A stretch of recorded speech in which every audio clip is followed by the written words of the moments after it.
Welcome back to the Tool Crib. Today we're going to be looking at another one of Gerber's latest models. This is the Gerber Lockdown Pry, and it so gets its name because this is kind of like your solid state tools where it will have an integrated pry bar, which for some people can be very useful.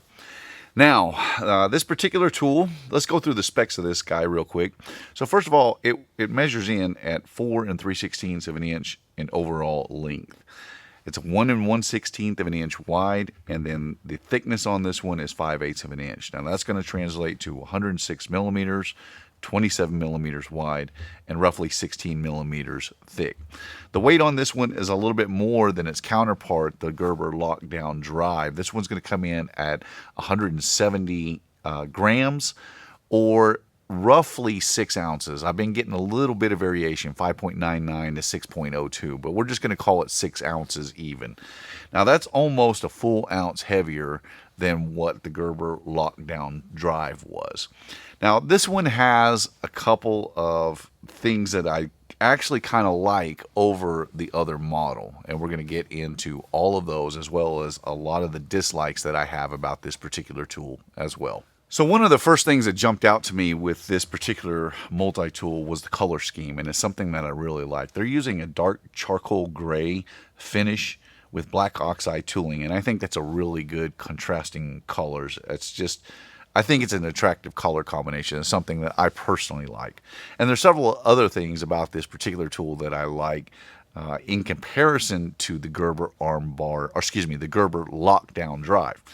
So let's go through the outside first. One of the first things that I like about this are the pocket clips that they integrated onto both of these tools. Now they do that by attaching them onto the pivot points. They're part of the pivot pins for some of your exterior tools. And so it has two different places where it's connected, makes it a very solid clip. Now, could they have stood to make that clip just a little bit wider? Probably, but I'm really okay with this one, and it's a very nice deep carry pocket clip that seats very well into the pocket. And because it's wider than it is thicker, when you set it into your pocket, being only 5/8 of an inch in thickness as it sits in the pocket, it actually carries quite nicely. So that is one of the big things that I like about both of these models. Now, let's talk about the outside tools. Might be stretching it a little bit because they call this out as several different things. So first of all, we have an integrated bottle cap lifter, which I must say works incredibly well. Then they have a nail pull that's integrated into the pry bar. I'm not a huge fan of solid state pry bars. I've always found that when I need a pry bar, usually I need something a lot more robust than what you're going to find in a multi-tool. And it's part of the reason why I don't necessarily agree with some of the pry bars or smaller pry bars that they have included in other models, that being from Leatherman and Gerber as well. So it's not really my cup of tea, but if it's something that you find that is useful to you, then this might be an option to look at. I will say that the pry bar works pretty well. You get substantial amount of length, being 4 inches. I mean, it's not the greatest leverage, but it's decent enough to be useful. So they also call this out as several screwdrivers. They call this side out as the large flat driver, and they call this side out as the smaller flat driver. They're a little cumbersome to use like that, and you would definitely only want to use those in a pinch. Now, one thing that they do not call out, but I have found, is that on this side, on the smaller side, the angle that makes here for this smaller portion on this pry tool actually is the same angle that is used for a number 2 Phillips. And so this can actually be used as a flat Phillips. Now, does it work great? Not especially, but it can be used, and I actually used this on a couple of different screws that were pretty, they were wood screws that were set down in wood, and they weren't just loosely set; they were really set in there, and it was able to both unscrew and screw them back in. Very cumbersome to use it in that method, but it will work. Okay, so now let's get to the rest of the tooling. So the first thing is like I mentioned before, all these are black oxide coating. This is going to incorporate a 2.5 inch fine blade or straight blade. The blade on here is actually pretty well done. again, we're going to come across a problem with these thumb tabs, and that's something that I was very critical of on the first model, on the Gerber Lockdown Drive. And it's the same thing for the Lockdown Pry. Because they have these integrated thumb tabs in here, especially with tools like the knife blade, if you're using this to slice anything, then this is going to seriously hinder your ability to get or to be able to use the full length of the knife blade. That's something that I do not like. Now, I will say with both of these models, these things came out of the factory really, really sharp. So they did a very, very nice job on the sharpening out of the factory. I just wish that they could have come up with a different design other than these thumb tabs. Now, everything on here is liner locked. I will say that the liner lock on these is pretty late as well. So while it holds in there well, it just has a really late lockup, and it's not something I'm necessarily accustomed to see. You usually see that lockup right about the center point. So it's a little, you had to push just a little bit harder in order to close these liners. And because there's not a whole lot of relief here, sometimes that can be a little, I won't say difficult, but it's harder than should be necessary, I guess is how I'll put that. Now on the other side, the one tool that I do like on here, and this is on both models, they include their file. On this side, it has a crosscut file. What I really like about this is the chisel tip to it. Now, a lot of people are going to consider this a chisel. I suppose it'll work as a chisel, but I see these in multi-tools more as scrapers as opposed to like a wood chisel. So as a scraping tool, it works very, very well. And the angle on here, the slight angle that they angle that off is actually pretty beneficial to you. It's something that I like on this tool. On the other side, Gerber is not real great with their files. And their single cut file is just, it's really, there's no kind way to say it. It's really pathetic. It just does not do a very good job. Now, one thing I don't understand with Gerber is why they never integrated a diamond coated file onto their files, because they make a decent crosscut file. It's pretty well done. If they diamond coated the other side, they would have a very nice winner, actually. And I actually prefer diamond files on multi-tools, but then again, I'm accustomed to Leatherman, which most of their models are going to include diamond files, and it's something I've become very, very accustomed to. Now, again, the one thing that is problematic with all these tools is that thumb tab. It's the same thing with this file. I mean, what is the point of having a thumb tab in there when it's going to take away 1/3 of the usefulness of that file? Granted, that file is not great, but nonetheless, the designers really should have put a little bit more thought into this. Instead of having these thumb tabs, nail nicks would have worked a lot better in tools like this. Because though it would be a little bit tougher to get them out, the usefulness would offset that. So again, liner locked on all of these. Now, if we flip over to the other side, let's go with the scissors last, because those are actually a big upgrade from Gerber stuff. So the next tool that they have, and this is one of the only tools that the thumb tab really does not hinder you, but actually helps you. And that is because this Exacto blade that they have in here, this is a number 11 blade. This gives your finger a place to rest in order to get, to really control the cutting task for this particular blade. And so for this one, I don't mind that at all. In fact, I rather like that it has that larger shelf there in order to be a little bit more comfortable to draw cut with. Now, the mechanism on here, and I kind of praise this on the first one too, they did a really good job on this number 11 blade. So if you see here, all you have to do is just with your thumb, just push over, that blade comes right out, set the new one back in there. It locks in there very nicely, very securely, and that blade hardly has any movement at all. So this particular mechanism for this Exacto blade was really, really well done, and it's one of the high points to this multi-tool, as well as the lockdown drive. Now, the last tool on here is the scissors. And I always try to unfold those the wrong way because I'm just accustomed to them being in the opposite orientation. So the scissors on here are really big improvement. These things cut a lot better than what I've seen Gerber scissors, Fiskar scissors in the past. And one of the things that they're doing that make these so much better is, first of all, the bend over here, the break for your thumb rest, is a lot more comfortable than I have seen from other models. They make a very long break here that is really aids in the comfort level of this. The next thing is the ratio from cutting jaw to handle, which gives it a lot more leverage than I've seen from other Gerber models in the past.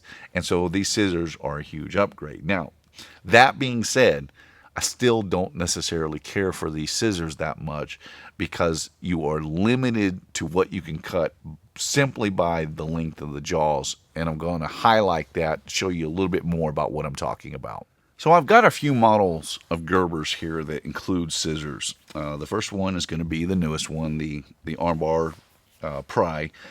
Or excuse me, I keep saying the armbar, the lockdown pry. And then we have the armbar drive. And then we have the Gerber Center Drive Plus. Now, you can see the drastic difference between some of these scissor models. And one of the things that I was highlighting on this one is that it includes a much larger shelf for a thumb rest. Now, if we look at the armbar, excuse me, I said this one, this is the cork actually. If we look at this armbar cork, you can notice that the tab on here is very, very small. And so your thumb is really up on this portion of the handle, and so it sort of digs into your thumb whenever you are cutting into something that's a little bit more robust. And then the last one is going to be the Center Drive Plus. Now on the Center Drive Plus, there is no shelf to work with, and so this one is actually really tough to work with. Not because the scissors are necessarily bad, but because, first of all, the leverage, you can see that the jaws on here in comparison to the handle are almost equal. And so you're not getting any leverage advantage necessarily out of these scissors, or nowhere near what you'll get with this one. And then with no lip or no broke shoulder there for a thumb rest, this one digs into your hand really, really bad. So let me show you. I got some cheap paracord here. So first of all, we're going to try this with the Center Drive Plus, and you can see that it'll get through it, but I have to hit this thing many, many times for it to go through, and then it really just does a mangled up job. Now the next tool, we'll try it with the armbar cork, and this one is even worse in my opinion. I just don't necessarily like the cutting edge on these scissors, and I haven't really found that these scissors that are much to my liking. But it will get through it, and it does the job much the same way that Center Drive Plus did. And you can see that not a very clean cut. We'll contrast that with the newest version of these, and these scissors work much, much, much better. Now, the problem that I have with these scissors, and let me just set these to the side. The problem that I have with these scissors is the fact that the cutting edge, after you get past the cutting edge, then it ramps up into the handle. Now, while that may be an advantage for its leverage, it is a decidedly how do I put that? It is a very big disadvantage when you're talking about being able to cut through thicker material, stuff like maybe light duty cardboard or even paper for that matter. I mean, we can get through paper because paper will bend around it, so it will pass right over the top. But if you have something that's stiffer, then what will happen is it comes into that shoulder, and then it's very tough to push it through. We'll contrast that with a couple of other scissors from Leatherman. So the ones that you'll find in the Leatherman Wave and Charge series, while they're not the greatest of scissors, they do offer a very broad pad here for your thumb rest. The leverage is not what you'll get with these, though. And so these actually cut a bit cleaner. They're also a little bit more robust in the jaws, where these have a lot more flex to them. So these are actually pretty light duty scissors, but they will get through materials like this. Well, now that I'm doing it on a camera, it's not getting through there that cleanly. So let's try those again. The only problem I've ever had with the Wave Charge Series scissors is when cutting on stuff like paracord, sometimes they'll have a tendency to roll just slightly because of the fact that there's just not enough material there in order for to keep them rigid and stiff. So my tool of choice, though, is the Leatherman Surge. And one of the benefits to the Leatherman Surge is that once it gets past the cutting edge, it's straight line into the handle. And so a lot of the material that you'll cut through, that thicker stuff, cardboard or, even several sheets of paper at the same time, they slide right past the scissors. And so it's very easy to go through larger stuff. And these are some of the best scissors out there. When you're comparing these are really the only scissors in the Leatherman lineup that really compare well to Victorinox scissors.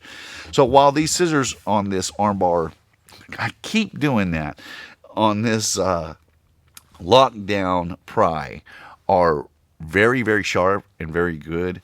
The only issue that I have with them is the fact that it has that ramp up there. Now, for the thumb tab on here, it really doesn't interfere with you much on this particular tool, so it's not really a detractor for this particular tool either. But with some of those others, it definitely can be. Now, to fold these up, I'm used to my Leatherman, so they fold up just at the opposite. But for these, you'll push them forward, and then you can close the whole thing up, and they do nest in there quite nicely. Now, one of the biggest issues that I have with both the Lockdown Pry and the Lockdown Drive is the fact that you can't open the knife blades one-handed. At least I haven't been able to. Now, I have heard a couple of people say that I've had these for about a month now, that over the course of about a month, they seem to have loosened up decent enough where they can actually get them open one-handed. Now, the biggest reason for this that I can tell is the fact that the recess here for the detent is done a little bit too deeply. And the reason I say that is because if you get this knife blade open just past that detent, now you can actually one-hand open it. But while it's in that detent, actually I got it to go there. Maybe I had it didn't have it seated all the way. While it's in that detent, I can't get it to move. Once you just barely get it out, now it's a one-hand opening. And so maybe if you broke into this and on this particular liner lock, you kind of filed down or polished up that detent just a little bit, you might be able to get this to work one-handed. But I think this was a big oversight from Gerber right out of the factory. Now, there's a number of things that Gerber got right with these newest offerings. The first of which that I like very much is the pocket clip. That's true on both models. I also very much like what they did with their chisel tip on the files. Downsides to these are those tabs. That's got to be the biggest fault on both of these. Now, one thing that I don't necessarily like with the Lockdown Pry is the fact that it eliminates a driver. Now, you do have a little bit of driving capability up here at the front, but personally I feel that a driver is something that you'll use a lot more than you'll use a pry tool. I do like these, and it might be decent to carry as an addition to other tools if you're looking for a pry tool that has a little extra capability that would give you that you wouldn't be necessarily worried about the blade having that tab out there that's going to interfere with you, because it would be relegated to a true backup blade. This might be an option to carry because two things: the pry tool works very well, and the deep carry pocket clip carries very, very nicely, as well as now you've included the ability to get a little extra functionality out of this. Maybe you're working with a tool that doesn't necessarily have your standard multi-tool, maybe something that doesn't have a pair of scissors, and so now you've added the capability of scissors and pry tool, as well as an Exacto Blade, a little better designed chisel, and then a backup blade. That might be an option, but it's a little bit heavy as an accessory tool or as a complementary tool. I think it would work well in that role, but the one thing that I don't like about this one of the biggest things that I don't like about this is the fact that it doesn't have dedicated driver to it. That may not be necessarily a deal breaker. And honestly, I probably like this one a little bit more than I like the lockdown drive, simply for the fact that I see this not necessarily as a standalone tool, but as a complementary multi-tool to other, maybe a plier-based multi-tool. Those are my thoughts on this particular tool. Now, is it worth the value? I think this one was running just under $50 or right around that mark. That's for you to decide. I think over time, both of these models are going to drop in price. If it were me, and even if I was interested in this one, I might wait a little while because I really feel like these are going to drop below $40. And in that price range, $35 to $40, I don't think they're necessarily a bad deal. The knife blade was done very well. The solid state tool works very well. The scissors, obviously, we saw that they're very, very sharp and very comfortable to use. They're a little bit limited, but still a very good pair of scissors. I like the Exacto Blade, the easy change on that. So there's a number of things to like about these particular tools. At any rate, it's for you to decide, but I wanted to give you what I thought were the highs and lows of this tool. This is the Gerber Lockdown Pry. My name is Ben. You've been watching the Texas Tool Crib. I appreciate you watching, and I'll see you in the next one.